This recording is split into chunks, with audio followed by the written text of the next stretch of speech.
Kidlat News Updates.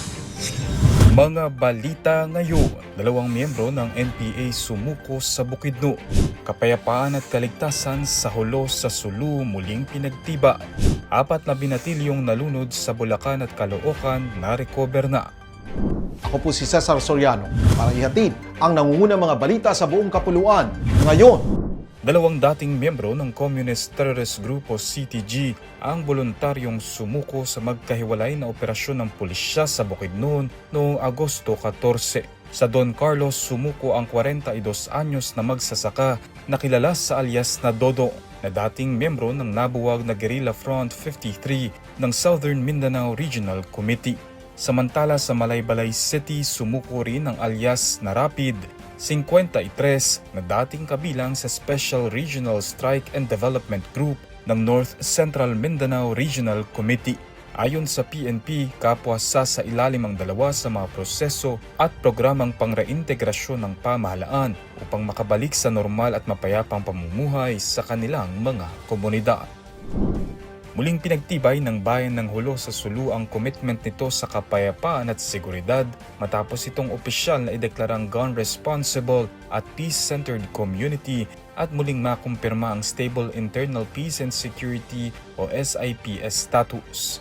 Pinangunahan ng lokal na pamahalaan ng Hulo at ng 11th Infantry Division ng Philippine Army ang deklarasyon, katuwang ang iba pang peace and security stakeholders sa lalawigan. Ayon kay Mayor Ed Sertan, layunin ng hakbang na palakasin ang responsableng pagmamayari ng armas, mapayapang pagresolba ng mga alitan at pagsunod sa batas. Binigyang diin naman ni Brigadier General Emmanuel Cabasan na mahalaga ang pagkakaisa ng pamahalaan, security forces, traditional leaders at mamamayan sa pagpapanatili ng kapayapaan.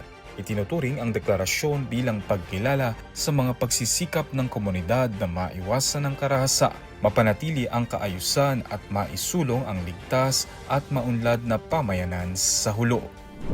Matapos ang 5 araw na paghahanap, na-recover na ang katawan ng ika-4 at huling biktima sa 4 na teenager na naiulat na nawawala matapos tangayin ng malalakas na agos ng ilog sa magkakahiwalay na lugar sa San Jose del Monte City, Bulacan at Caloocan City.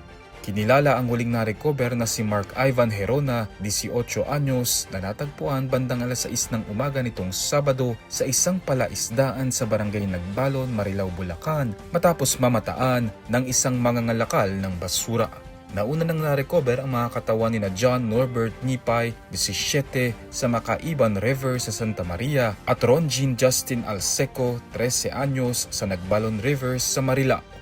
Isang karagdagang bangkay din ang natagpuan sa parehong ilog at kalaunay nakilalang kabilang sa mga nawawalang biktima mula Caloocan.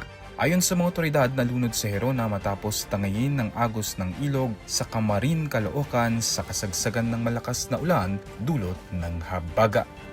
Para sa Kidlat News Channel, ako si Renzo Lenon, nag-uulat. Ako po si Cesar Soriano, kasama nyo sa bawat pagputo ng balita.